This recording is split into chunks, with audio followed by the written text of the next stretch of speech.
কিরে পল্টু, তোর স্যার আমাকে দেখে বেহুশ হয়ে পড়ে গেল কেন? কারণ দাদু, স্যারের কাছ থেকে আপনার মরার কথা বলে আমি 1 মাস ছুটি নিয়েছিলাম, এই জন্য হয়তো স্যার আপনাকে দেখে বেহুশ হয়ে গেছে। ইস রে, তোর লয়ে যে আমি কি করবো? আব্বু আব্বু, আজকে কি ঈদ? কো না তো। না, থাক থাক। কেন, কি হয়েছে বলো? না, ভাইয়াকে দেখলাম পাশের বাড়ির মেয়ের সাথে কোলাকুলি করছে। কি বললে তুমি?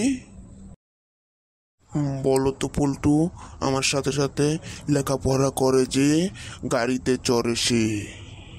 না স্যার, এটা ঠিক না। কেন? তাহলে স্যার, আপনিও তো পড়ালেখা করেছেন না? হ্যাঁ, করেছি। তাহলে আপনি আমাকে পড়ার জন্য পায়ে হেঁটে আসেন কেন স্যার? কিরে পল্টু, তুই নাকি ক্লাসে ঘুমাস? হ্যাঁ স্যার, ঘুমাই আমি। তুই আর কোনোদিন ক্লাসে ঘুমাবি না, ঠিক আছে? আচ্ছা স্যার। একদিন পর। কিরে, তোকে না বলেছিলাম তুই আর ক্লাসে ঘুমাবি না, তাহলে তুই আবার কি জন্য ঘুমিয়েছিস? স্যার, এবার আমি ক্লাসে ঘুমাইনি, এবার আমি ক্লাসে চোখ বন্ধ করে শুয়েছিলাম। বলতো পল্টু, গ্রামার কাকে বলে?